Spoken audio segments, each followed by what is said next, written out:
Welcome to Weapons Grade Radio. Weapons Grade Radio. Weapons Grade Radio. Due to mature subject matter, viewer discretion is advised. This show's got some big old balls on it. Yes, indeed. Oh my! And we say big old balls on it in a relative term, meaning hypothetically, as a figure of speech, because this hopefully podcast is for everybody: women, men, black, white, aqua maroon, as they would say in my favorite rap tunes. This is a special episode of Weapons Grade Radio, and I'm giving it a little bit of an intro, and hopefully my guest host or co-host, Will Ackerman, will be okay with this. And something he says during the podcast that I'm about to play. Number one, this is a podcast that has to do with Patriot Prayer. Patriot Prayer is a group that has formed in order to, and from what they say, protect freedom of speech. It's also kind of like an answer to ANTIFA. ANTIFA, in my opinion, is one of the biggest adversaries to free speech and to freedom of thinking that you could possibly imagine that is actually happening in our country today. One of the biggest reasons that we're going to do this interview, so basically this whole episode right now that I'm about to play is going to be about an interview, or it is an interview with Joey Gibson, who's the founder of Patriot Prayer. There's other people who founded it with him, and there's many different people who are the main key speakers of Patriot Prayer. One of the most interesting things about Patriot Prayer is they've been called a white nationalist hate group, which is hilarious because most of the members were actually people of color. I guess there's only one white man who is one of their speakers, and the rest of them are all people of color. One of the speakers is transgender. One of the speakers is a woman and all of color, and I don't even know why I have to go into this or make up excuses as to why they're not what they've been called or labeled, but they're, in my opinion, it should just be common sense, common knowledge, just from actually doing homework and listening to this man talk, that they're not what they've been labeled. I don't know why it's not common sense or common knowledge, period, with anybody who would even look into this situation or scenario. Antifa confronted Patriot Prayer at a rally that they did in downtown Portland a few weeks ago. The thing that disturbs me the most about the entire situation is the way that some of the Portland newspapers reported on it. I'm looking at the Portland Mercury, and the Portland Mercury actually came out with this story that they put online not 4 to 7 hours after the event happened. If you watch the video of the event, it is clear that no matter what Patriot Prayer stands for and so they have the name Patriot and Prayer in their name. So apparently that makes them a white nationalist hate group, although it was founded by a Japanese American man, people of color, and it's made up of all different people, nationalities, races, and colors. So they held a rally on the waterfront in downtown Portland. Guess who shows up? Antifa. They're supposedly anti-fascist, yet they wear masks, they carry baseball bats and sticks and balloons filled with piss and shit that they throw at protesters or people who are literally... So it's funny, I don't even know why I have to explain this so clearly because there's a lot of the public out there that just doesn't seem to understand. But the Patriot Prayer people had permits. The founder, Joey Gibson, got up and actually made a speech that you can watch on a video about how we need to be about love. We need to engage these people in conversation. Please don't hit them. Please don't throw punches. Please don't throw out insults while they, of course, insult you and commit every kind of assault on the books that is illegal, which the police, by the way, did nothing to stop or interfere with, and they made no arrests the entire day. While on video, on multiple videos, on multiple angles, you can see the Antifa people literally charge the Patriot Prayer crowd. And I'm not rah for Patriot Prayer. Actually, I do want to stick up for what they stand for, because I understand exactly what they're coming from. Now that I have interviewed the man, I am incredibly impressed, and I can hear the genuineness in his voice, and I can look at this situation with common sense, and I don't understand how other people cannot. I don't get it. But you can see the Antifa people charge at the crowd of Patriot Prayer people who are literally just peacefully marching down the waterfront. Maybe they're chanting something. So what? That's your right as an American fucking citizen, is freedom of speech, freedom of protest, as long as you do it in the appropriate way, which is what Patriot Prayer was doing. So they had their permits, they had their rally. Suddenly Antifa shows up, and they knew they were coming. Antifa had this plan, you can tell. And they charged the crowd, and you could see them running from hundreds of yards away. And the first thing that happens is one of them jumps up, the Antifa idiot, little fucking piece of shit coward, jumps up and tries to drop kick one of the Patriot Prayer people. And that's what started off the entire day full of violence. At one point, there was a kid with a skateboard who was swinging it wildly, trying to hit people with a skateboard, which is a literal deadly weapon. Did he get arrested? Did the police step in at that point and say, no, you're going to kill somebody and you're not? If I walked up to someone on the street and smacked them in the head with a skateboard, there would be an all points bulletin out trying to find me and put me in jail.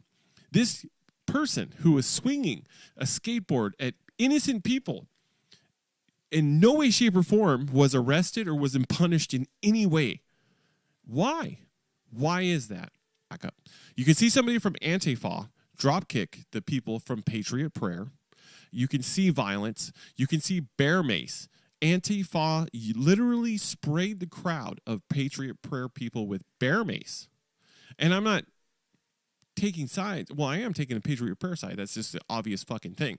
But if I didn't know the two crowds at all, and I had no idea what was going on, I would see one crowd with masks on, Antifa, with deadly weapons, Antifa, with bear mace, which is made for fucking macing bears, Antifa, macing the entire crowd of protesters. The entire crowd got maced with bear mace at random. And none of the Antifa people got arrested.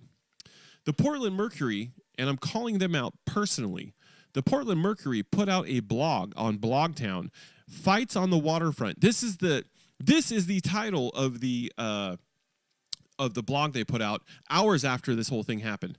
Fights on the Waterfront, photos, videos from Sunday's right-wing rally and left-wing protest. So they're trying to say that Antifa was somehow a protest, even though they literally charged at the Patriot Prayer crowd, and the Antifa literally engaged in assault as soon as they came onto the scene.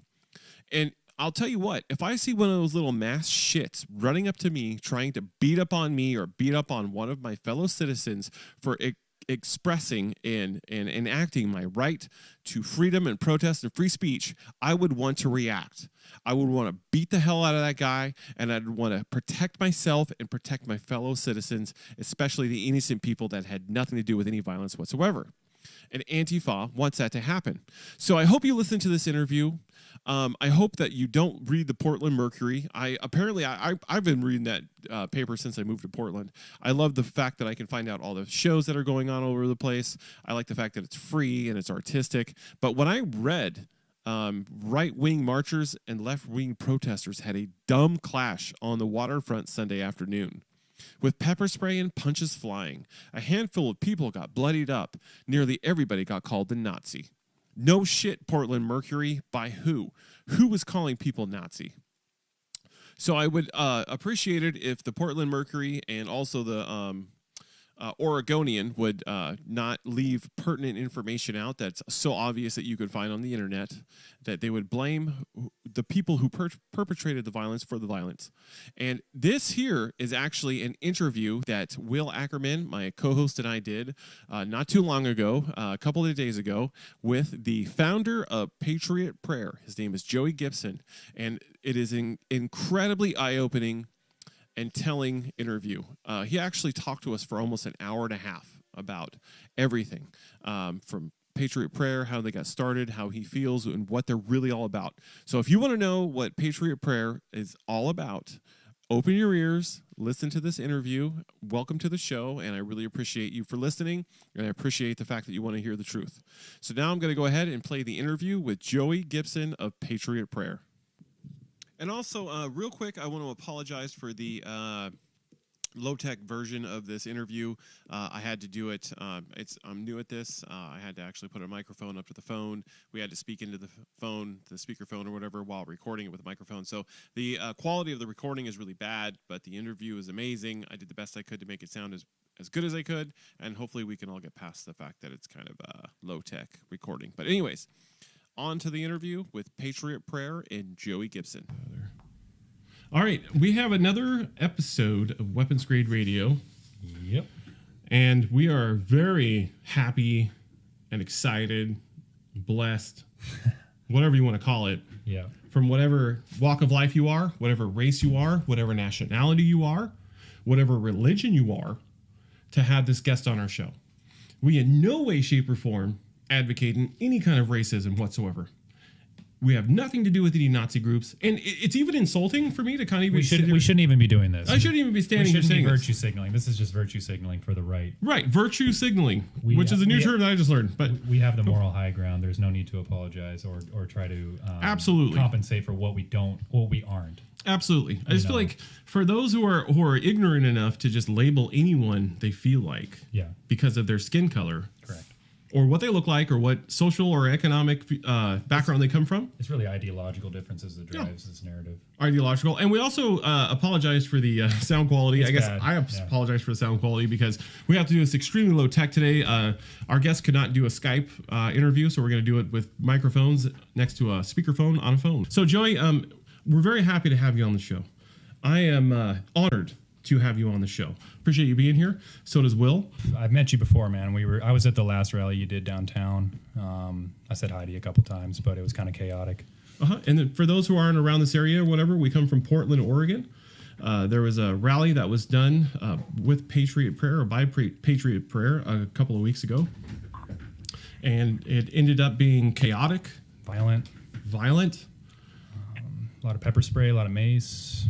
A lot of assault. Yeah. And, the thing, Joey, that really struck me the most is when I read the Portland Mercury, I believe. Yeah, that was the first article to come out. It was like 7 hours old at that point, and it was just kind of a smear job against all the people that organized the event. Correct. And they give way too much credence and credit to the opposition that basically was there to cause violence. And I said nothing. The thing is, I literally saw nothing about Antifa or Antifa's actions in that report. All I saw, the main gist of it was Patriot Prayer, white nationalists show up, and all hell breaks loose, and a bunch of people got assaulted. So what's your perspective on what happened that day? If you would just give us your perspective, what happened, how did it start? August 6th, 2 p.m. on the waterfront, we show up, and, we're not expecting too much violence. We're expecting a little bit. We have about 200 people there. Out of nowhere, we look, I'm doing an interview, so a lot of people are kind of looking at me, asking me questions, so the tension's kind of off. People look down the distance, and there's a row of about, 10, 12 Antifa members with their face covered running from like a mile away. They didn't plan very well because a mile away is like a long way to run, and they're all locked arms. Like they plan this out, and they're like, let's intimidate them. And they come running up, and then eventually all of them kind of stay behind because they got scared, and one guy continued running forward and tried to drop kick one of us and totally missed. And basically that was foreshadowing for the whole day. It was like everything we did, they just came running up and they would start punching us. They would start hitting us. There was so much violence on their part. Right. And I'll be honest, like in the past, like June 30th, our own people made mistakes and were too aggressive and would throw the first punch, and I've been working on that and trying to explain to them, like, that's not okay. You don't hit people for their speech, okay? But August 6th, it was totally on them, man. They just wanted the violence. They desired it. I don't know what was going on in their heads. They were rabid, man. Just rabid. Oh my goodness, yes. They sat around, planned this forever, and they were excited. And that's the thing that kind of bugs me is like they were excited for us to show up.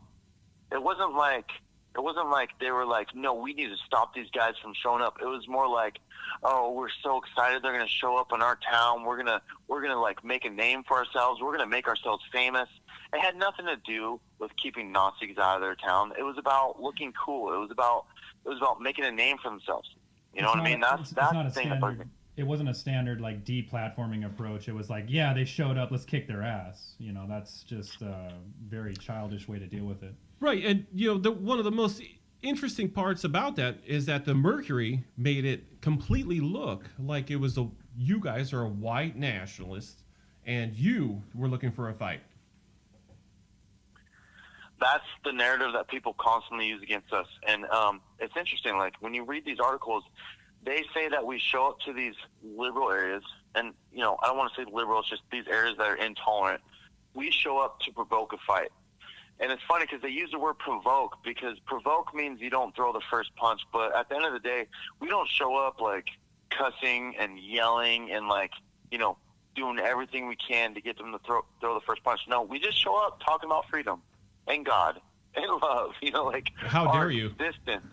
Our existence provokes them. That's what they mean by provoke.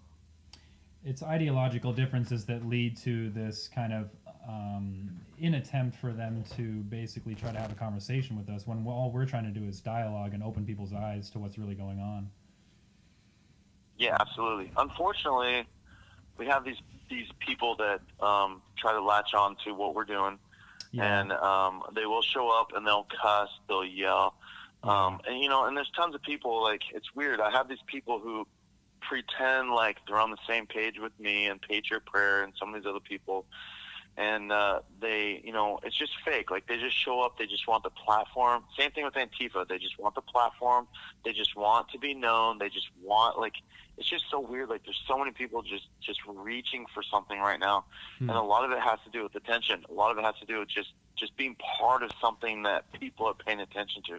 Yeah, I was going to ask you about, there was an identitarian guy there that basically tried to dialogue with me, and I basically told him that I wasn't really down with Identity Yoruba or any of the stuff that they were preaching. And he was very friendly and very nice, but that's kind of their job. They're sent out there to try to recruit people. And it's not always necessarily for nefarious purposes, but I think that their presence there lends a negative light to what you're trying to do, which is a message of peace, actual tolerance, and dialogue, and of course, preaching the message of Jesus Christ. But I found it kind of perturbing that he was there, and then you had, I mean, on average, most of the Proud Boys that were there weren't necessarily starting fights, but a couple of them got pretty aggressive. Absolutely, and it's all about getting better, about the Proud. Let me talk about the Proud Boys for a second. It's about improving. It's about getting better. It's about them understanding the message. If they don't support me and they don't support my message, then they don't have to be there. You know what I mean? And for the most part, I will tell you this much. The Proud Boys in Washington, Northern Washington, they love the message. They love what I'm doing, and they support me 100%. But it's about getting away from just having fun, which is kind of the instinct, right, for all of us. It's not about having fun. It's not about provoking these social justice warriors. It's about standing up for our country. It's about standing up for free speech. You know what I mean? It's about standing for something that's so much bigger than just having fun. And the Proud Boys are going through that evolution right now up here in the Northwest. Like they love like being good people and having other people freak out. You know what I mean? If they're if they're rude and they're assholes and other people freak out, then it doesn't really mean anything, right? It's almost like they deserve it. And so, but in terms of the Identity Europa and these other groups that are trying to latch on, they're trying to divide us. They want to, because they're so extreme that they don't want me to build bridges with moderate liberals. And so that's their way of showing up, trying to divide us, trying to make everyone freak out, because they want a left versus right war. That's the only way that they feel like that people like me or other people will team up with them. Well, it's the easiest way to tear apart our nation. It's the easiest part to get the people, literally, we, the people who make this nation, this great nation up, to tear each other apart while the sharks in the waters circle our country waiting for the kill, in my opinion. You know, when I first talked to you yesterday and we were speaking about this interview, you said something that really struck me, and it came from your heart, and that I appreciate the most. But you talked about how you feel about the left and about liberals, right? And how you feel about the right.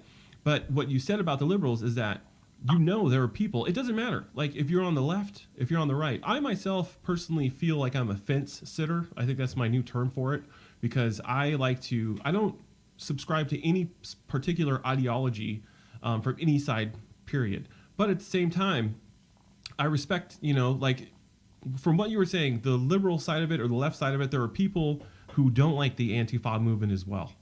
But they're afraid to say anything, because as soon as they say something, they're going to be labeled a Nazi or a racist or some horrific thing like that, which is like one of the greatest tactics I think I've ever seen used. Is people are so afraid of being labeled something so heinous and so horrible that they're like, no, I'll go along with what you guys are saying. I'll go along with you want. How dare I be called a Nazi or a racist? Can you tell me how you feel, though, about the left and the liberal side as well as the right? Probably I've evolved a lot in the last year. So many things I've learned. So many things. Like, my life has changed in so many ways. But one of the ways that I've learned that I've grown and evolved more than anything, is how much I've learned about the so-called liberal, the so-called left. Forever, I really, I'm a libertarian / I'm a constitutionalist. Right. And a lot of people naturally want to put me on the right, Right. But the more I learn about the left, the more I learn about the actual moderate liberal, the more I understand that I'm just in the middle. Right. And there's a lot of people on the left, a lot of liberals who hate social justice warriors. They hate political correctness. You know what I mean? And they love free speech, and they love these things that we're doing. They love the rallies and snap, but they're too afraid to show up, and they're too afraid to speak out against it because they don't want to be called racist. The left is so afraid of being called racist. They're so afraid of being called Nazis. And that is how the extreme left has dominated the Liberal Party, right, the Democratic Party. That's how they dominate it. Right. Yeah, you're talking about left. Classical liberalism, like a Thomas Jefferson type liberal that basically is kind of not even that much. No, not that much. Classical liberals are like libertarians now. You know what I mean? I agree with that. I'm talking about just moderate liberals. Liberals who, might want healthcare, might want like higher taxes, this and that and everything. Socially, they believe in certain things. They're for gay marriage, all this stuff. But when it comes down to free speech, they're all for free speech. They're all for it. And they hate the social justice warriors. And this has been done on purpose. They've purposely made the 10%, the extremists in the Liberal Party, they've purposely made them the loudest to make everyone think that's the norm on the left. But it's not true. Because most liberals that have reached out to me, that I talk to, they are not afraid of different ideas. They're just afraid of being called names. Right. So, that's how they're sensitive. Well, take the guy at Evergreen. What do you think of the teacher that was basically a very much leftist liberal mentality, but yet he was told you got to leave the campus. He basically said, well, no, there's a difference between you yourselves leaving and making a show of force in the sense that here's what your campus looks like without people of color. But it's a totally different story when people of color tell people they perceive as being the opposite, which would be Caucasian, to leave the campus by force. That seemed to me like a total reversal of what any modern leftist would consider, not beyond the pale, essentially. And I think that kind of woke a lot of people up, especially in the area of Olympia alone, because they took over the whole campus. It was pure anarchy. perfect example. So he's a Bernie supporter, you know, like we're talking about. He's not just moderate liberal. He's a little bit even more left than that.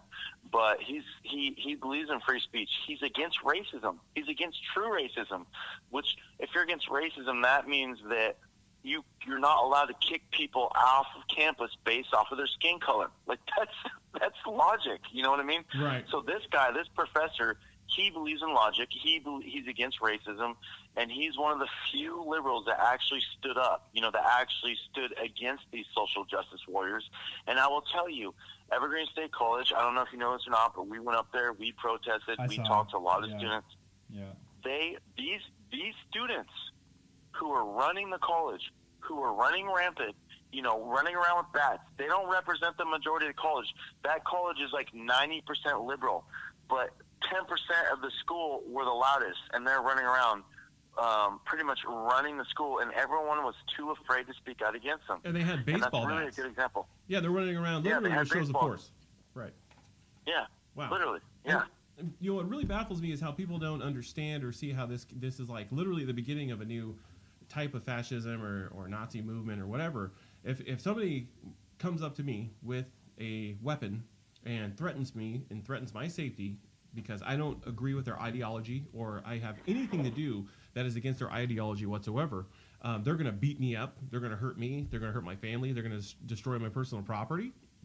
I don't know how. I just don't understand how the general public right now doesn't see that as a complete threat to any kind of freedom or free speech or whatever. Period. It's like the biggest form of fascism, in my opinion, in the country today, and it's like frightening as hell because not only is it happening, but now the liberal media or the media itself is like covering for the entire movement. Like they're not reporting anything. Like the thing that happened over in Portland, that whole rally. Will came here directly after that, and I saw video, and I got to find out exactly really what happened. But then he also sent me a couple of links to some of the stories that were put out about that, and it said nothing about the Antifa. It said nothing about the kid hitting people in the face with skateboards. It said nothing about any of the bear mace that they were using on innocent people who were just marching. And so it's not only the threat of violence that you know, if you don't believe what I believe, then I'm going to hurt you. But it's also the threat of this liberal media and whatnot, and whoever's behind that pushing it into existence. Campaigns, Yeah, ruining exactly. people's lives. I mean, I watched the video of those two women, the Don't Shoot Portland activists, you know, whatever, Mimi or whatever, just basically on a vendetta against you to get you fired. And you kept telling her you called the wrong place, and she wouldn't listen. She's like, well, I'm going to get all you fired. I mean, that's satanic, if you want my personal opinion. Yeah, it's also it's economic terrorism as well as physical terrorism. Okay, so a couple things about like Mimi. So what people don't understand, I mean, there's a lot of things I can say about what you just said, but to start off on Mimi, she literally, like, she's making some bad moves, and I'm telling you, like, if there's, you know, I've had quite a bit of an impact in Portland lately. A lot of people would say it's positive, some people would say it's negative, but I will tell you one thing: the liberals are starting to turn on Antifa because they finally see a group of people. Who cares who they vote for? Who cares what they stand for? They finally see, you know, consistently 150 to 200 people who will stand against Antifa no matter how much they try to threaten them, no matter how much they try to use threats of violence, no matter how much they use actual violence. And they try to dox me, they try to put out my address, all this stuff. But we will continue to go up there and stand against them, and liberals are starting to turn against them. Mimi just did a speech. You should look it up about a week ago. They had their little red flag rally. There's probably 10 or 12 of them. Saw it. And Mimi went up there and did a speech, and she said, I have a message for liberals. I am sick and tired of you liberals from your high houses telling us that we should stop fighting the fascists, that we should listen to what Joey Gibson has to say. And the whole crowd was like, F Joey Gibson. Like, they had to tell him about them. Right. But the truth is she went ahead after that and said, if any of you liberals work with Joey or whatever, I'm going to go after your job. You know, like, she basically, her technique is to use threats, to use fear, to try to control Portland. And I think in the past that would work because no one ever stood up to him. No one. There's no group. Nobody. They would threaten someone, and they would just bow down and be like, and that okay. was Airliner. And that was Airliner World, you know, who's African American, taking that video, and she even turned and looked to him during that clip. Because, by the way, I'm a fiend for these videos. My wife hates me. She always gets mad at me because I'm sitting on my phone probably 3 hours a day. I get in trouble a lot too. Yeah, And she turns to him and is like, we're gonna get you fired. We're gonna drag your name through the mud. I mean, I'm paraphrasing, but Well, how can normal people sitting at home, and I'm not going to call anybody any names. I'm not going to say anything derogatory, but how can you sit there and watch people threaten other people with physical violence, with getting fired, with economic violence, with all sorts of stuff, if they don't fall into their specific line of thinking, and not think that that's the new neo-Nazi fascist movement? I actually saw some, I was looking at Facebook or whatever, and a few of them, one of the posts or whatever said, well, they're called ANTIFA, so they're anti-fascist, of course, right? Because their title says anti-fascist, they're supposedly anti-fascist, and it's the biggest, in my opinion. Call yourself that doesn't mean anything. Correct, just like calling Trump the so-called president. And I'm not trying to get on, a Trump parade or anything, but I thought the same thing. You're calling Trump a so-called president. He actually is the president of the United States. But Antifa, in my opinion, yeah, they hide behind threats, they hide behind violence, and the American public hopefully will wake up to the fact that we have literally a domestic terrorist organization, in my opinion, literally working from within the country. But who's behind them is my biggest question. Like, what's pushing them? Well, yeah, they're getting tons of funding, but at the end of the day, it does matter. But at the end of the day, that's not what matters as much as having faith in Portland, having faith in the average liberal that will finally say, we've had enough. They can say, Joey, I will never vote for the same person you will, but I respect the fact that you're talking about love, you're talking about peace, and I will not support Antifa. I will not stay silent. I will not let them harass our citizens. The mayor needs to stand up. The city council needs to, everyone in Portland needs to stand up and say, this isn't us siding with Joey. This is us siding with what's right. We do not support Antifa. We do not support their violence. I mean, and that's and the liberals are starting to turn on them. And you know what? Those liberals, because I have faith in the moderate liberals. I believe that most people in Portland, I believe that 90% of people in Portland are good people, but they're letting the 10%, the hateful, the social justice warriors, the people who are the loudest, they're letting them be the voice for Portland, and they're giving Portland a bad name. I'm saying no, Portland, you stand against these hateful. 90% is a lot bigger than these 10% hateful people. Absolutely. And if everyone stands together, right, and like together, you're saying, stand against them. Yeah, and they're just the loudest. They're the ones that are willing to go out. They probably have nothing else to lose. In my opinion, they're full of hate, but they're also full of fear. Like, they're afraid of the modern economic system. They're afraid of being able to have to make a life for themselves in our system. And they have tons of hate and anger. And there's a lot of things, of course, we won't go into politic-wise that are happening in our country that need to change. But at the same time, they're taking it out, in my opinion, on the average public in the absolute wrong way. And like I said, anyone who's going to put a mask on and threaten my physical body or my property because I have a difference of opinion is in 100%. That's terrorism. That's political violence. Correct. I think that you look at by any means necessary. I mean, obviously, Yvette Falarca, she was on Tucker Carlson, and basically he kind of trolled her in the sense that he was like, "What are you going to do? Beat him up? What are you going to do when you meet a real fascist, or what you perceive as a fascist?" But it sounds like they run their organization like a cult. They're indoctrinating 12-year-old kids in some cases, and then not letting them leave. Yeah. And go see their families. And that, to me, is going to be the quickest wake-up call, is people from the inside coming out saying, listen, I was attacked for having a differing... I mean, I've heard of infighting on Antifa. Well, I've seen it on videos many too. times. A lot of infighting. Absolutely. Yelling at each other. And even over, like, which direction should the whole herd, walk down the street. Let's go left. Fuck you. I want to go right. Don't tell me what to do. Or should we block the street? Or shouldn't we block the street? Should we stay on the sidewalk and obey the police orders? Or should we, get in front of cars and start assaulting their windshields? I mean, that's something that has to be kind of agreed upon by at least a contingent. And sometimes they just cause a bunch of infighting and piss on each other's shoes, and it becomes a total disaster for them. Right.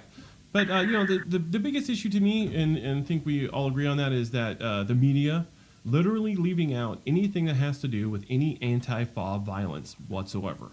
And the newest term that I've never even heard before in the last, I heard it the first time in the last couple of months, which is white nationalist. We are not white nationalists. I don't even know what the hell that is. I've never been associated with any group that has anything to do with that, and I know you're the same way. And when I listened to your speech that you gave before the rally on Sunday, You said the complete opposite. You said what you're saying to me right now. This needs to be about love. If they, don't throw punches, don't throw insults, that only gives them more of ammo against us. And I can't tell you how much I respect that.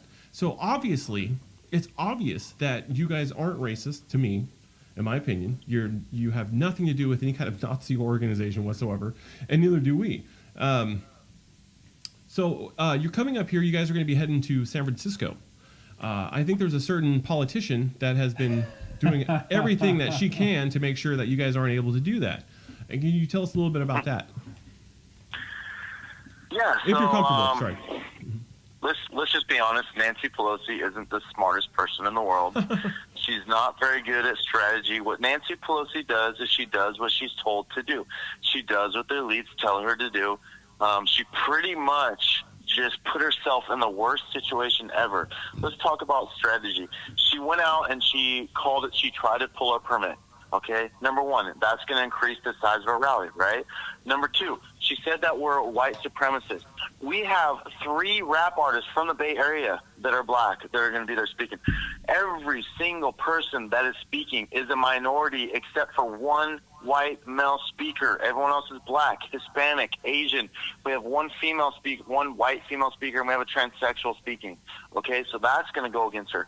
Next thing, if there's any violence at all, okay, protesters commit any violence, how much legally and morally does that go back on her? Because she went out and said this is a white supremacist rally, and we have so much evidence to prove otherwise. Not only are our speakers, not white, but like how far back can we go since the beginning of my career of speaking out about all this stuff? Can they find one sentence, one word, not only that is not racist, but that is not hateful? They can't even say that I have hate speech. I'm promoting peace and love 100% of the time. She has no strategy, she has no intelligence, and she doesn't care about her community, because not only is there trash all over in San Francisco, but she literally went out of her way to spread a lie, and it's going to increase the chances of violence, not only for citizens, but for the police officers. Yes. The police officers that have to be down there to protect us, to protect the citizens. She made it so much more dangerous for these people who are willing to put their lives on the line to keep us safe. I agree. That's number one, man. I mean, whenever I go to a rally and you're there, or another, pro-patriot group is there, I've only ever seen love for the police, and they've always been polite to us for the most part. And of course, that triggers Antifa to say, well, the police, cops and Klan, hand in hand. Pigs in a blanket, fight like bacon. Well, that's a really hateful one. That's a BLM that's chant. horrible. That's a Black Lives Matter Oh, one. okay. But I've heard the cops and Klan hand in hand, and ACAB, all cops are bastards. They don't realize, because I watched the footage from Lake O, and I was actually there, but I got there late. But the clip of Luis, you know who I'm talking about. He was burning a flag with his friend with a ski mask on, and the cops encircled them. And then they were basically calling for someone that tried to grab the flag before they burned it to be arrested. And it's like, you guys are being protected by the very same guys you are calling literal fascist protectors. But you have to understand, this is Lake Oswego. Most of these cops are probably left or middle center, leaning. And I just think it's ridiculous for them to alienate themselves further and then try to use the police against us when we're basically just trying to march or trying to wave flags without being intimidated and harassed and grabbed. But I did watch your guys' Seattle rally while it was happening. I thought you guys did a really good job letting everyone have a platform, and I think that really shocked a lot of the people on the ground. I think they were freaking nonplussed by the fact that you gave the microphone over to basically people that hated you. I remember that one woman who's just like, I don't even know why you guys are up here speaking. Fuck Patriot Prayer. Fuck these guys. And she just made herself look like an idiot. Which is brilliant. No, it's absolutely brilliant. And that's your whole point, is we want freedom of speech, and we want difference of opinions. That's what America's created on. That's what's the beauty behind it, is all these different cultures and different religions and different mentalities coming into this one little melting pot. But to have one organization that wants to run around, like I said, with masks on, beating people up because they have a difference of opinion, or they want to march, or they want to rally, or whatever, is got to stop. It's horrible. And the police, the funny thing you guys were just bringing up just now, is the police absolutely do protect them. while they're calling out, we're calling them names and calling out for them to die and all that other kind of horseshit. So you guys will be in San Francisco coming up here. Is that going to work out for you, or is Nancy Pelosi going to get her way politically? Because she does have a pretty strong political hold on that area. She thinks she does, but at the end of the day, she doesn't. She has no pull over the Constitution. She has no impact. She can't inspire. She can't motivate. She doesn't have anything. All she has is corruption. All she has is lies. All she has is just being a career politician that makes money off of the poor, makes money, make the middle class even more poor. That's all she has. What she has is darkness. It is evil. She has nothing over us. She can't. That's the thing. That's what's so beautiful about grassroots. And grassroots movements have been suppressed for so long. But I'm telling you, these establishment figures, they have nothing over us, because these people from the bottom, they're working their way up, not out of corruption, not out of their connections, not because they know some rich person. No, these people from the grassroots who are working their way up, they're doing it through their speech. They're doing it with their words, their inspiration, their motivation. And she has nothing over any of us. Will Johnson, all these people who come down there to speak, they can try, go ahead, pull a permit, we'll have 4,000 people there, even more, because our First Amendment is so important to America, including moderate liberals. It is so important. And she has nothing. All she's trying to do is make a name for herself, because she's up for re-election, and she knows that she's this close to getting voted out. She's this close. And I'm telling you, I cannot wait. I cannot wait to go down into San Francisco. Just like I went up to Seattle, I called out the mayor. I cannot wait to go down to San Francisco and talk to the people about fighting against the corruption in D.C. It doesn't matter if you're a Republican, a Democrat. It doesn't matter. Let's fight against the lies, the deception, the corruption, everything that Nancy Pelosi stands for. Let's fight against that. It doesn't. You can hate Trump. You can love Trump. That doesn't matter. But let's vote for people who actually care about their community. San Francisco will never be conservative. I don't care. But let's vote for people who are honest. Let's vote for people who care about the people. Let's go back to forget politics. Let's go back to the fundamental morals.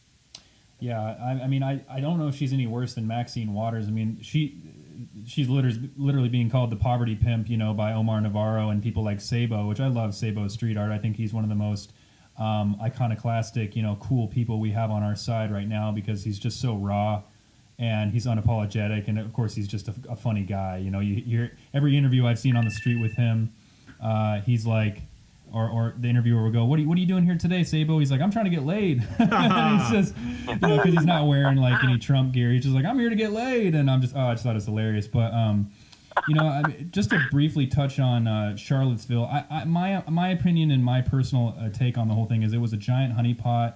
It was a staged event. There was a stand down. I mean, we know the background of Terry McAuliffe and the mayor Signer, or whatever however you pronounce his last name.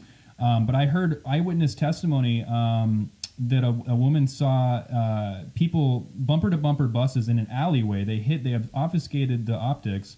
And people with Black Lives Matter shirts and people with KKK shirts were getting off of the same buses and basically rallying kind of at the central point. And then all the buses left all in unison. Now, I can't corroborate that, but that sounds like something that would be done to essentially foment more racial tension and violence and divide and conquer tactics that have been used so often and so effectively by the left, because they always use projection. They paint the other side as what they truly are, which is racist, kind of manipulative, hateful people. Homophobic, racist, manipulative, Nazi. Yeah, whatever. Yeah, bigots.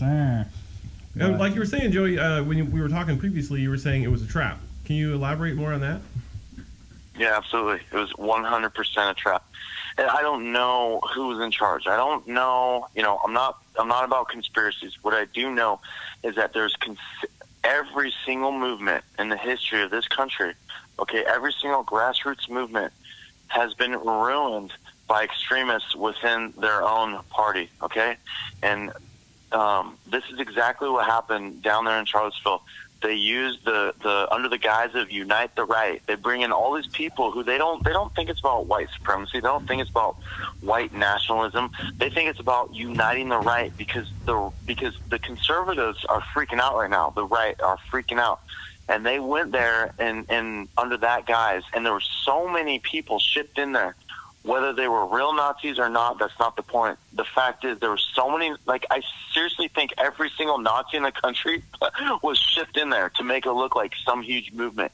All these KKK, all these white nationalists, everything. Yeah, And I mean, David Duke was, to me, the smoking gun in regards to that. And, I mean, I'm not trying to get into the full-blown conspiracy stuff, but I do a lot of deep research when it comes to these kind of things that you can tell are being done to essentially foment extreme division. So what I saw was that this is the Tiki March was a repeat of the Svoboda Party in Ukraine with their blood and soil chants. But remember, at that time, they were dressed up like Antifa, and they were essentially being supported by people like Victoria Nuland, John McCain, and George Soros were specifically involved in the overthrow of Ukraine, handing it over to rebels, and then blaming Russia like they did after they lost this last year's election.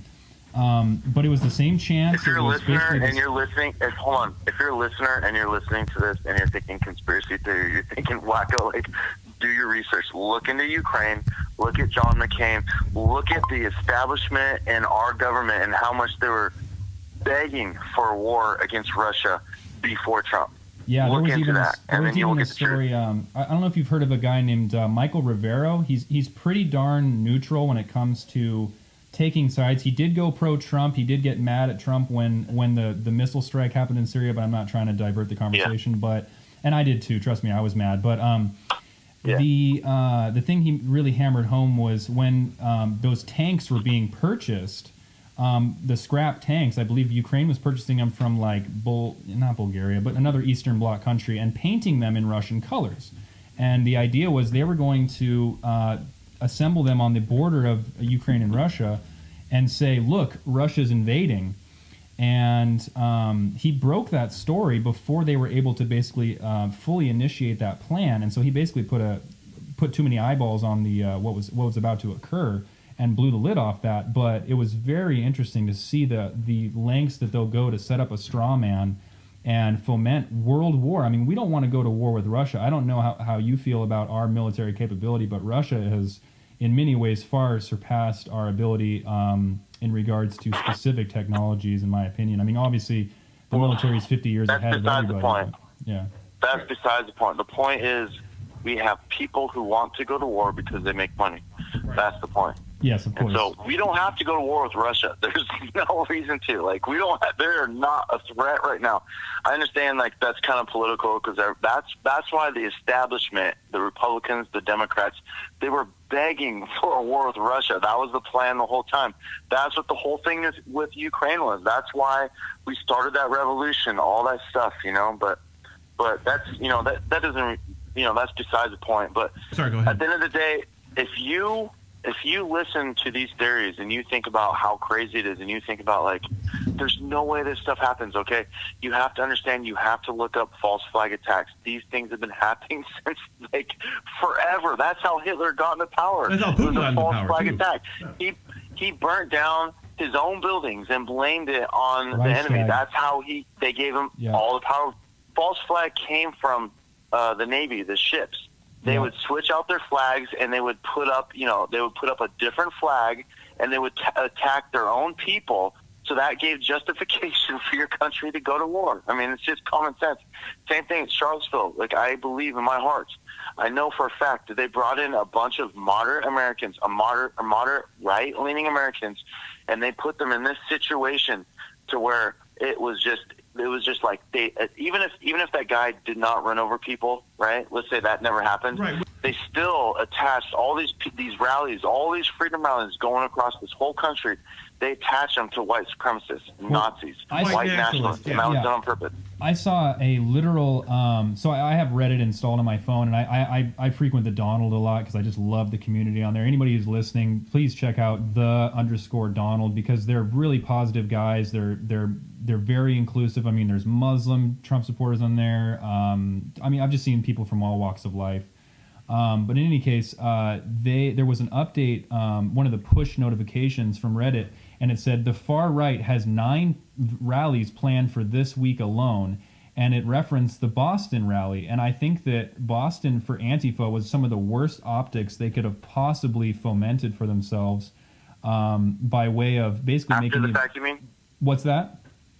You mean after the fact it was bad optics? Well, just through Like the whole. after the rally happened? Well, both. I'd say during and after, because I mean, Fox News was recording live when that woman was she must have been 65 or so, holding that American flag, and Antifa that was walking past basically dragged her behind the flag, and she even went up and started talking smack to him, and the announcers were like, "This is exactly what we don't want to see.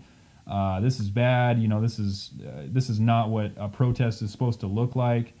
And the fact that they had to shit people out. They had to shit people out in the police vans. That looks really bad. Yes. For Antifa. Yeah. And then there was also that incident with the 17-year-old boy that went to one of those Confederate monuments, you know, obviously he was dressed in full, you know, Confederate regalia. He had his rifle slung over his shoulder, but all he was doing was standing there with a Confederate flag, saluting, and being completely still and quiet. And I mean, the hate that was being spewed at him from all different sides, I mean, the vitriolic expressions, hate, anger, I mean, they were literally shaking as they confronted him. And he was totally calm. And luckily a cop came over, escorted him. One police did something and stood in to protect somebody? A police officer came in and escorted him away from the statue and just told the people there, he's like, "You want another Charlottesville to happen, don't you? You should be ashamed of yourselves."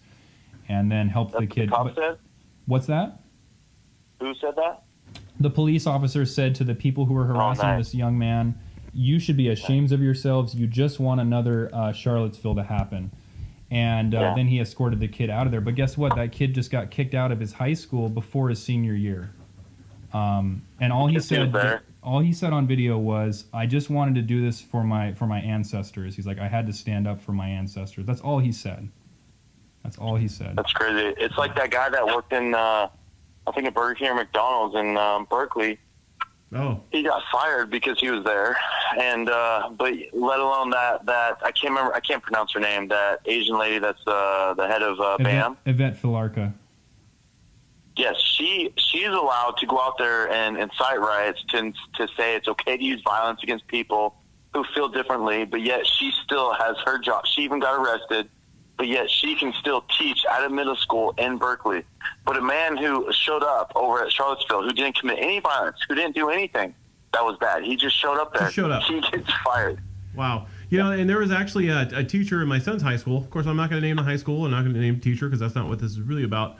But he did the same thing. And my son would come home to me on a regular basis, both of them, and they would complain about this teacher who was literally shoving their ideology onto them, which is basically, you know, if you're a white male, you're doing something wrong. You owe people for that, and, you know, you're just a piece of scum on the earth, and you don't deserve to live. And this is a high school teacher. Racist. Yeah, exactly.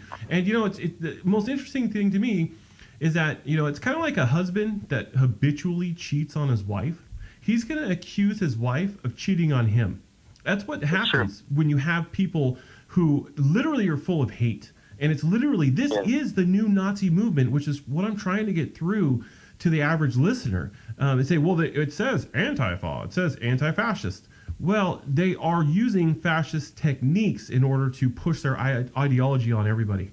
And if it's allowed, and if the media is able to spread it like a fucking cancer all over the country, then, you know, we're all in deep shit, because you better stop thinking for yourself, and you better start, you know. Look at the people who've come out and supported Antifa as of right now. You've got Romney, you've got Tim Kaine, which, by the way, Tim Kaine's son is Antifa and was arrested for inciting a riot. Really? Oh yeah, Oh, he's been arrested. Woody Kaine, I believe his name is. He's been arrested multiple times now. The first time they let him go immediately because that was in Berkeley. The second time it was in that area, or at least in the Bay Area somewhere, and he actually did, I believe, resist arrest and possibly assault a police officer. So he went to jail for a couple weeks. Now, obviously, Tim Kaine still can pull his strings with the Dems in those areas, but the point is... Can you imagine if one of Donald Trump's children did that? Oh, my God. All hell would break loose. Oh, Yeah, my yeah, goodness. No, I couldn't imagine, actually. I couldn't even imagine the fallout. I remember one of the only compliments Hillary ever gave Donald was, "You've got some amazing kids." You know, that was the only, and I think that was when she was prompted to do that, like say something nice about each other. And of course, they both were like, "God damn it!" But yeah, I agree. That was the question. That was the question. They're like, "Can you say one nice thing about your opponent?" yeah. He's like, she speaks very well. He's like, you got some great kids, and he does. He's got some amazing children, but you know, they've been raised to be amazing, in my opinion. Absolutely. Yeah. Well, they were given expectations of, you know, you're not going to get a ton of handouts. I mean, everyone cites, you know, the $1 million or what. It's a contentious number that he was given as a young adult. Well, he built himself up from whatever he was given. Even if he was given a loan for $1 million, he could have lost that immediately. All the business deals he's ever done could either make him or completely ruin him. And he's made it somehow. So we're not on a pro-Trump agenda, but I don't in any way, shape, or form believe what is being propagated about the man. And at the same time, I don't really appreciate, you know, just because I didn't even vote for Trump in the election, but I'm sure if I showed up to one of these rallies, I would be labeled as a quote unquote Trump supporter, a Nazi, a racist, and a fascist. And I've never had anything to do with any of those sources. You know what I am? I love my fellow human being. I love freedom. I want freedom of speech. I want you to disagree with me, and I want it to be okay, because that's where we live. We live in a country where it's okay to disagree with each other. It's okay to have your, you know, whatever angle you come out from life. It's okay, and we're all going to learn how to live together. And that's how also, you know, they say it's the greatest country in the world, and my firm belief is because we have so many different people from so many different places on the planet, that we have all these mentalities, all these religions, and we're all in this big melting pot together, and it's iron sharpens iron. It means we all bounce stuff off, ideas off each other, and that's how some of the greatest ideas in the world come out of our country. I saw an interview with Faith Goldie and Stefan Molyneux, which was a really good one coming out of Charlottesville, which, by the way, Faith Goldie's been fired now from the Rebel, or she left, or one of the two, but it sounds like it had to do with that event. It sounded like the whole thing was even a honeypot to the level where an independent organization like the Rebel would actually can someone over exposing some of the lies that were going on the ground level. But she made a really astute point, which I've never heard anybody else from the conservative standpoint say, which is that diverse culture on a local level fosters trust in the community. If you just have everybody looking the same, you know, I think part of the reason they lump, you know, these inner city minorities together in such tight-knit groups is because it's so much easier to hate and assault people that look like you, whereas you're kind of mystified the first time you meet someone, like, let's say from like Bangladesh or somewhere like in Borneo or something, and those people are very different cultures. They speak very different. Their mannerisms are different, and it kind of sets you not on edge, but kind of like it lets your guard down a little bit. Like, let's let this person kind of express themselves in a natural, culturally significant way, and then learn from that individual and be able to reciprocate with things that they may not know. I remember going to Christian camp when I was like 11 years old. Yeah, I went to Christian camp too. Awesome. Yeah, it's like, oh yeah, brownie points. No, just so you know. No, but there was actually a bunch of Japanese exchange students that were there, and it was part of a 3-part tour of America. And next they were going to Disneyland, which I thought was pretty great. But they were so cool. They were so eager to learn about. I mean, I taught them swear words, of course, because at the time, you know, I wanted to be rebellious, but they taught me words in Japanese, and I just thought it was such an awesome experience to, you know, all religion aside, the whole experience was great. I think they were great people, and if anything, you know, I took away from that the fact that it does not matter, you know, what you look like, where you're from. Everybody has something in common, which is we all want to learn from one another and share cultural experiences. That's why I think cultural appropriation and this myth of disrespecting culture by way of, you know, let's say I want to wear a sombrero and have a fiesta themed party. What the hell is wrong with that? I'm sure most Mexicans would be like, can I come? You know, I just read Milo's book, and he mentions there was a Kimono Wednesday being promoted by a museum. I'm sorry, I don't remember what city it was in, but when the SJWs in the area came and had a sit-in, the local Japanese residents actually lost their shit and basically said, what is your actual problem? We support this. We want people admonishing and reaching out to our culture. How else are you going to actually learn about their culture unless you immerse yourself in it? Or you're able to use one of the aspects of their culture as it is. That's how we learn about each other. That's how we get along. That's how we. Well, that's done on purpose. It's two different things. Like you're talking about too. Like number one, like they want everyone to focus on things you can't control. They want you to focus on your skin, your gender, your sexuality, whatever it may be. They want you to focus on those things because they want you to feel like a victim. But when it comes to like culture, like Mexican parties, the sombrero hats, all this stuff, they want to find that offensive because that's culture. The whole point is they don't want you to focus on things you can affect, things you can change. They want you to focus on your skin color. You're a victim because you're black. You're a victim because you're brown. You're a victim because of this and that. They don't want you to think about what's on the inside, who you are, how you can improve, how you can change yourself. Because at the end of the day, the elites, they just want you to be a victim, right? They don't want you to think about self-control, discipline, honesty, honor, all these things that really make you rise up. They don't want that. They want to hold you down. And that's why they don't respect culture, but they want to get rid of culture. They want all of us to be the same, right? That's why they try to get rid of they say that Chinese food is offensive. To say that. It's like, no. Chinese. That's not real. I love that shit. You got to be kidding food. me. You're kidding, right? It makes great food. It is not offensive. It's like, yes, Chinese food, they make such good food that we're going to give them their own label. Like, Chinese food is going to have, like, a label in Safeway. That's how good it is. It's a wonderful cultural thing. Yeah, it's like I like Mexican food. I like Japanese food. I like sushi or whatever. That's insane. Yeah. That's so far-fetched. That's so crazy. And I love Mugu Gai Pan. I just wanted to say that. Remember the two white women that supposedly stole tortilla techniques from the Mexicans and we stole pizza and we're gonna open a food cart in Portland, and they got so much hate online. Now, granted, they caved like any good white cis liberal would in the sense that they caved into the pressure because they were just getting trolled the whole time. That was basically how it was framed. But they made a mistake. They caved. They should have basically come back firing on all cylinders, saying, "Listen, we asked use it to their advantage." Yeah, exactly. Use the controversy. There's no such thing as bad publicity, man. If people are like, "Wow, if they went all the way to Mexico just to learn how to make a freaking tortilla, I want to try those burritos." You know what I'm saying? Like, that would drive me to go try their truck because I want to support their ability to freely express themselves and have an entrepreneurial spirit in business. And who cares what they're doing? They were ostracized for going to Mexico to learn how to make Mexican food. My God. Yeah, I guess don't act surprised. Yeah, that's the thing. That's the thing that I hope that Portland learns from Patriot Prayer, Seattle, all these little areas is that I've completely used their insanity to my advantage. Every single time they attack me, it's publicity. Everything they do, all it's done is help me. And the only reason why is because we don't stand down. All they do, everything they gamble on, every bet they make is that Patriot Prayer and these people who support Patriot Prayer will just stand down. You're just going to quit. But if you don't stand down and you keep doing what you believe in, you stand up for what you believe in, people love that. People respect that.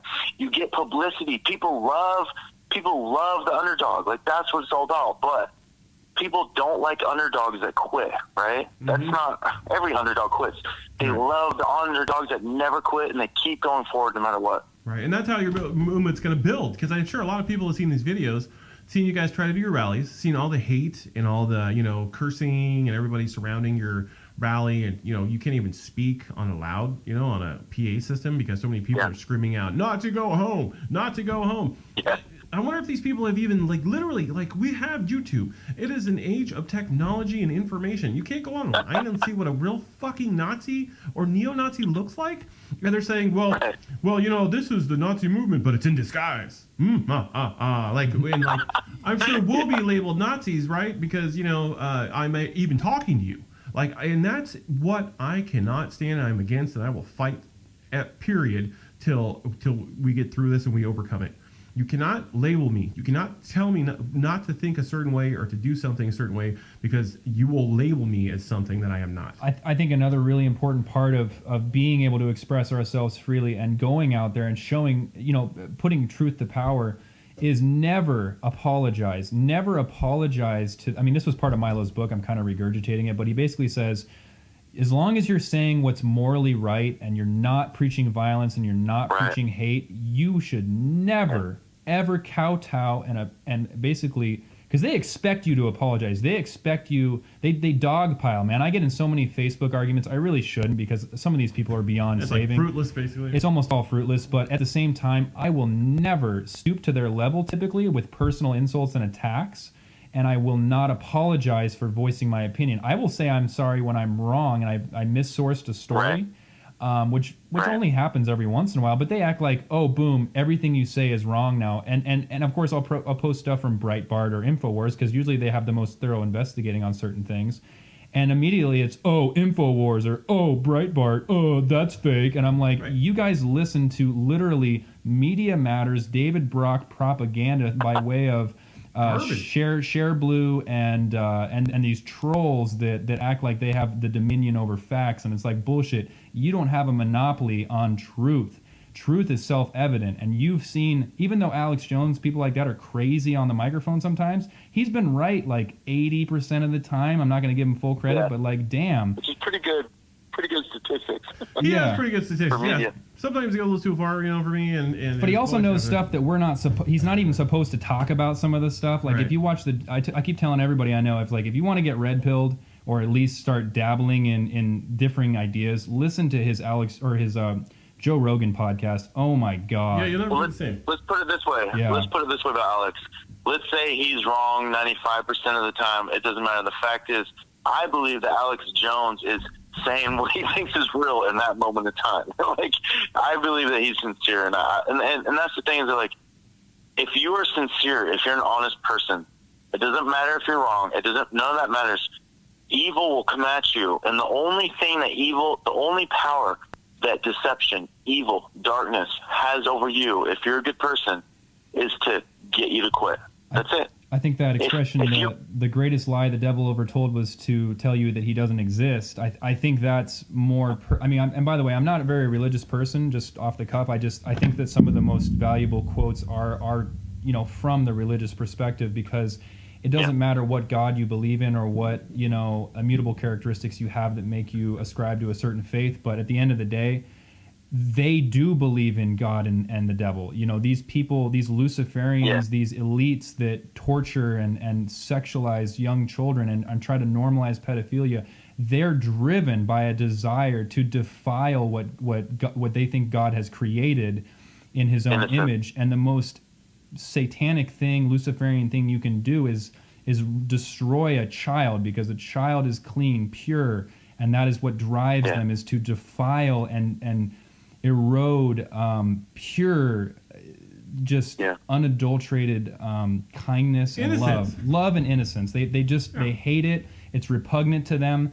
And the best way they can do that is by convincing people that they're the good ones. They're the ones that aren't, like, look at how many times in the last week people have been like, didn't you know the party swapped in the 60s? All the Republicans are racist and all the Democrats are not now because we said so. And I'm like, no, there's a lot more to that than you actually understand. But on top of that, look at Robert Byrd. Where's the demands to pull down the statues of an actual self-admitted, confessed Grand Clegan KKK member? And all I ever do is post the picture of him kissing Hillary, then side note, with his robes on, and it's like, that picture was taken when he was about to die. It wasn't like that was from the 70s, because they say, oh, he left the Klan in 43. No, he actually wrote a paper in like 76 where he said, we need the Klan more than ever now. We can't let the race mongrels run over this country. That was during the Black Panther era, so obviously that probably shocked him into trying to muster up the Klan again. And Bill Clinton's eulogy at his funeral was, well, he was just a country boy from the hills of West Virginia, and he was just doing what it took to get elected. So you have to hate black people to get elected in West Virginia? Give me a break. Yeah. Well, Busy Planned Parenthood, too. Correct. Oh, gosh. Absolutely. Margaret Sanger, we must destroy the Negro population. They were literally, Planned Parenthood was literally started for genocide. Eugenicists. I mean, that's way worse. That's way worse. Yeah, eugenics. That's way worse. You know what I'm saying? Like, I mean, that's like, in my opinion, to start a corporation or organization to literally to stop the black population from existing in our country. Like, that's a lot of people don't know. But wait a minute, you're the Nazi. Wait a minute. Wait. I knew that there was an actual meeting. I think it was in the 30s, at the UN, where they seriously considered putting sterilants in poor communities' water to essentially quash the swell of, low-income births, because the idea of sharecropping farming, in other third world countries was, well, we got to have a lot of kids to replace us so the farm survives and we survive if we don't have enough kids. And that mentality gets, carried over to the newly immigrated people to the United States. And so they're like, well, if they're poor and they're, of a color we don't like, let's just sterilize them. And I guess I'll end that with saying that Ma'afa 21, are you familiar with that documentary? No. Okay, so it's Ma'afa means, I think it's Swahili, but it means black suffering, and 21 means in the 21st century. It's a Christian documentary. It's put out, I forget his name. He's a really good guy. But everyone who's listening should go watch that movie. It's about an hour and a half long. It was shown to actually black members of Congress, and they left the room crying because it was so powerful. It shows direct quotes from Lothrop Stoddard and it's Margaret Sanger and Darwin's cousin, who started eugenics and bred himself out of existence. Their whole family on that side of the Darwin family is dead because they kept inbreeding to the point where they had so many mismatched chromosomes they all couldn't procreate because they were so mentally retarded. It was just really dark and really scary to think that they put these murder factories, I don't know how you feel about abortion, but murder factories is what I would call them, in the most poor, destitute areas, and then convince women there you have no other option. And then the darkest part is they sell the body parts and the organs through a complex way of writing them off. And basically what they do is they charge shipping for the body parts, but they charge exorbitant amounts for the body parts. I don't know if you saw that interview on Tucker Carlson with the woman who had left Planned Parenthood. She used to be a manager at one of the locations, and that was one of the most revealing interviews I've ever seen on national television. That was rough. It struck me as just so horrible. That is definitely real. But wait. Are you advocating for justice? Are you advocating on the side of the African American in this country that my God. Oh my God, stop it. You're Nazis. They should be allowed to procreate? Oh my gosh. Right. So it's unfortunate because there's over half of pregnancies are aborted in the black community, and it's not. I mean, it's just weird. Like, it's one thing to give women their rights. Okay, that we can talk about that, but that's a whole different thing. It's another thing to advocate for people to kill their babies. It's another thing to specifically target the ghetto neighborhoods. Put these abortion clinics in there. It's another thing to make money off. Like, it's crazy. It is insane. It's almost incomprehensible. And the thing, abortion's kind of. It's a complicated, thing. Like, it's easy for people to be insensitive and just be like, oh, let's just kill babies, or, oh, let's not allow abortions, But at the end of the day, no one really knows, like you don't know when life begins. I mean, a lot of people believe life begins at conception, and maybe it does. And I actually believe that's probably the safest argument you can have, right? Because no one really, like, people say, no, life begins at a different time. Okay, when? When? Well, that's a big argument. They say, that'll take us down. They say, 2 months. Yeah, semantics. Yeah, they say 60 days, and I'm like, okay, well, what about 59 days? Like, what happened from 59 to 60? But a lot of people now, the heartbeat. They believe that life begins. A lot of people who advocate abortion, they believe that life begins when it exits. That's it.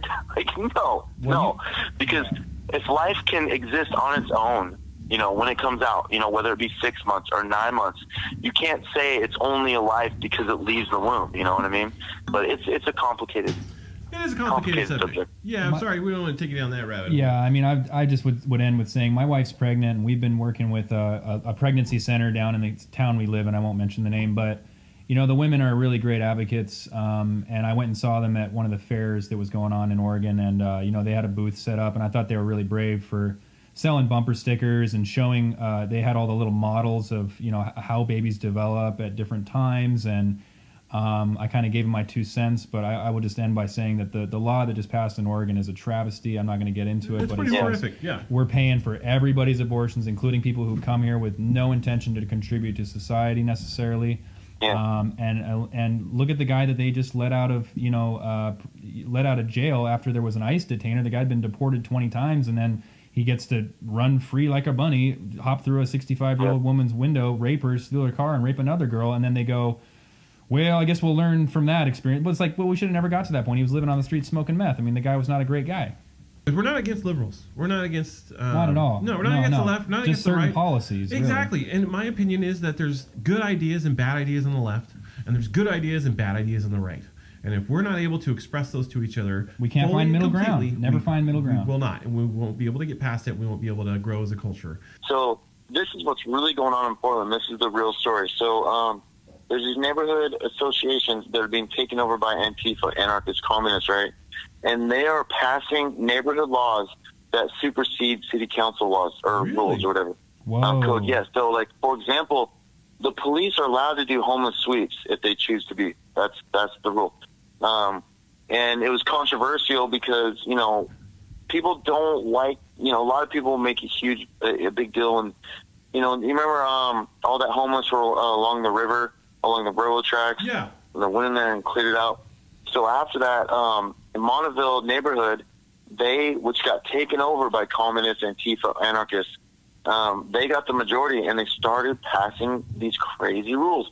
Number one is that the police are not allowed to come in and to do a homeless sweep, which whether that's right or wrong, it doesn't matter. Number two, they have Antifa roaming the streets to protect the neighborhood from racist crimes, which, I'm sorry, don't even exist. So they literally have people on Black Bloc with their faces covered roaming the street. That's the neighborhood association rules. That's what's going on right now. That's really happening. That's almost like the religious police over in Saudi Arabia. Like, you know, they make the rules, and if you break them, you get beat up. There's also that reminds me of, that's a direct parallel of the Sharia neighborhood police that are going on in like Dearborn, Michigan. They're sending out, ironically, it was like this ginger white dude that converted to Islam, because apparently there's this thing with, you know, gingers feel oppressed or marginalized, so maybe it's all because of South Park. I got two of them, so I'll check. Exactly. I got two gingers and two sons, so I'll see if they feel oppressed. Exactly. But they've taken it to the next step, though. They've taken over the whole city, the police.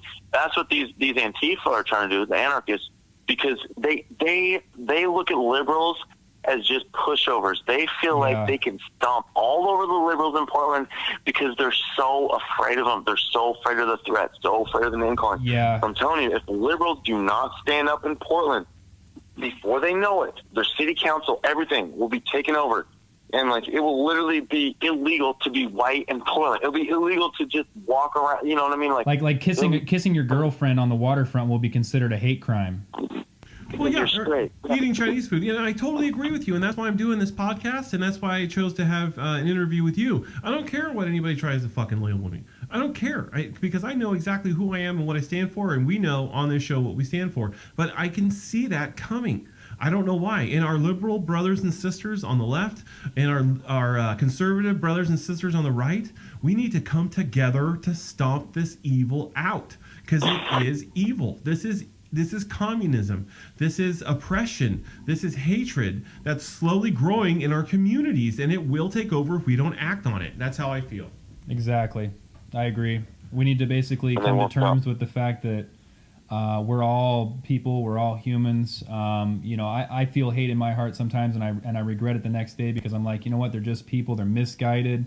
I don't want to hate these people. I don't want to hit these people. I don't even want. It's so easy to get worked up by it's them. so easy. But that's what they want. They want you to lash out. Everything's optics. Remember, everything's being recorded. Everyone has smartphones with high-def cameras. You know, nothing that goes on these very highly publicized rallies is not documented. And so it's very, very dangerous for anybody to just assume that they can go out there and commit violence, which is why, hence, they use, you know, baklavas and face cover, because, I mean, there was posts out of Boston, you know, Antifa saying, beware, they've posted new cameras in the Commons, keep out of sight. And it's like, law-abiding protesters don't have to worry about cameras. You don't have to put masks on. Yeah, you don't have to hide your identity in order to go out and legally, peacefully protest. Which is, so, coming up here, you got rallies that are planned. Can you tell us when those rallies are happening? And then also, I really want to know from you, for all of us that are listening and all the people who will be at that rally, I'll be at that rally. Yep. I know Will. We're going to be there, and we're going to be showing out for the podcast and for freedom of speech, and we're going to be supporting you. How should people act or react to the blatant, assaults and violence and everything that are enacted by Antifa. Can you tell us, just let us know and let everybody out there know, what do we need to do while we're at your rally? Yeah. So I'll tell you what. So there's 3 different kinds of people out there. All of them are brave, right? So there's 3 people that come out to these rallies where they know there's a high chance of violence, but all of them are brave. There's the people who show up, but they don't want to get hurt, but they're willing to take the risk because they have things that are more important to them than their own safety.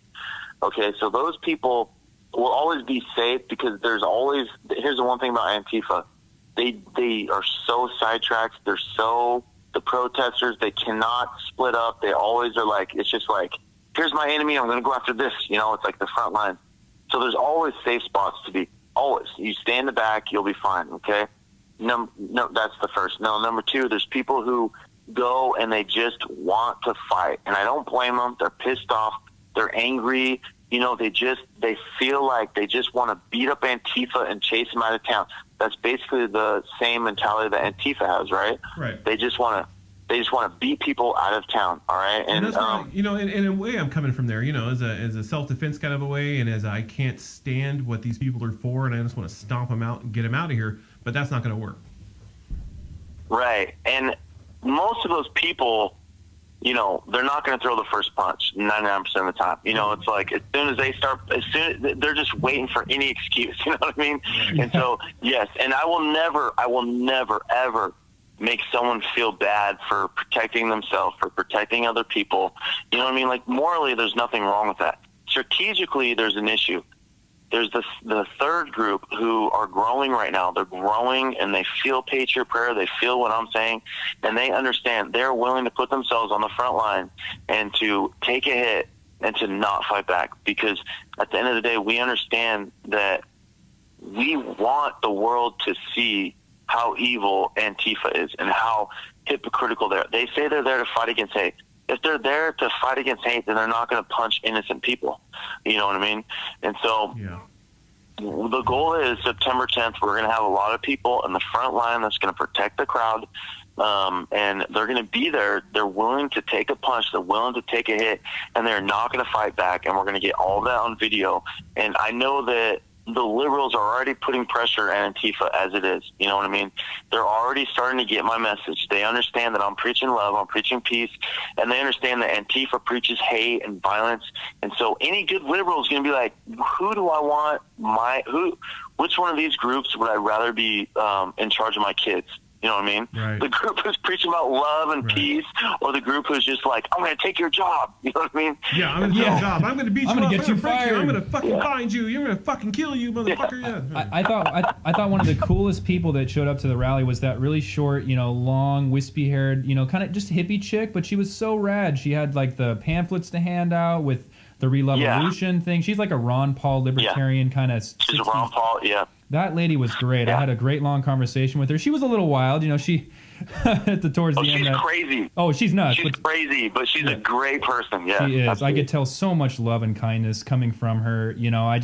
And she was great because she got a lot of media coverage. There was a lot of video optics on her, and as well as 30-second spoken word interviews where she basically said, I'm gonna be down here at these rallies. They're gonna get used to me being here. I'm gonna be on the free speech side. She's like, I'm going to stand up to these people who want to limit our free speech. I'm just going to be here to show faith and show force. And I just thought people like that, you know what? Those are those moderate and or even far left liberals that are just like, we're done.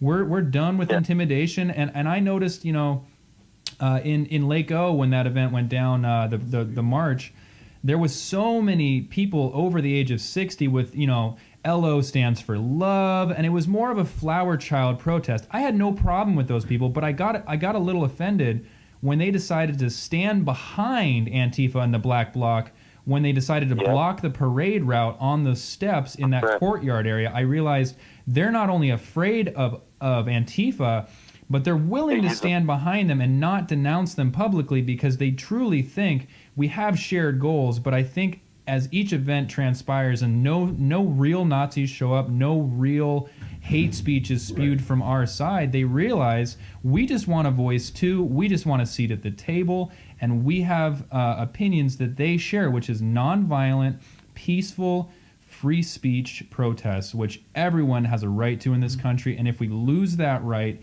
they know that they'll come for them just like they would for us. And that's basically my 2 cents on that. Yeah, Antifa, in my opinion, is the biggest hate group in the country, and we don't advocate for anybody, especially. But yeah, Antifa, and I just don't understand why people don't see that. So their title is Antifa, anti-fascist, but they are completely, in my opinion, 100%.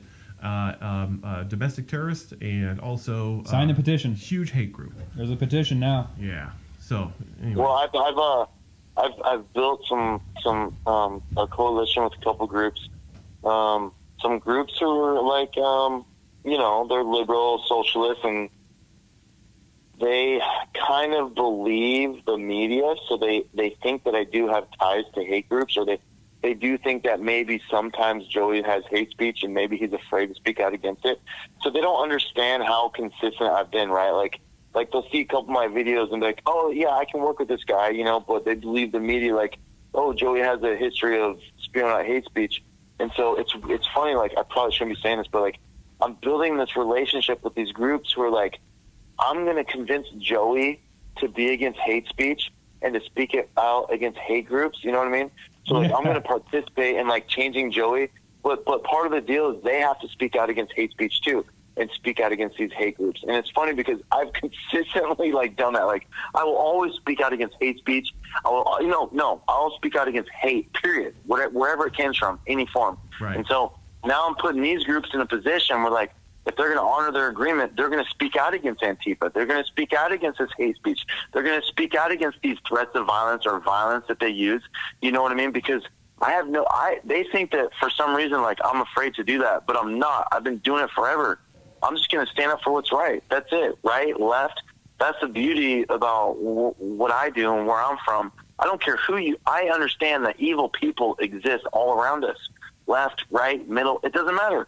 So just stand up for what's right. Just stand up against the evil. Stand up for what's good. And then you don't have to play politics. You don't have to worry about anything. Right, because when they try to be a good person. Yeah, when they try to pull you into the political spectrum, that's like a tricky, you know what I mean? That's a whole really tricky platform for you. Because like you're saying, there's different groups that are trying to attach themselves onto it. And in my opinion, the Antifa are pushing people towards the far right, which is really frightening, Yeah. It's because they might look at the guys who would go up against Antifa on the far right or whatever racial area they're coming from as, kind of like protectors and heroes. And what you're saying is, no, it's love. It's respect. We're going to stand up to these guys, but we're not going to do it in a violent manner. And I think one of the hardest possible things to do is to sit there and take that punch. Yep. And to take that abuse. Yep. And to look at them and say, brother, I love you. And that's coming from a Christian standpoint. And we're not like a Christian podcast, and we're not, I'm a Christian, but, Will's not religious, or whatever. It's just not what he subscribes to. But we still appreciate each other's points of views. And man, I'll tell you what, I will do my best to try and be at that rally, or I will be at that rally, but I'm not saying not your best. Not the best, but I was going to say there, yeah. I will do the best I can to be on the front lines, because for a guy like me, like I look for battle, like if I, you know what I mean, I in a positive way. In a positive way. I've always, I've always been that kind of guy I got bullied a lot when I grew up. I was fat. I was a fat kid.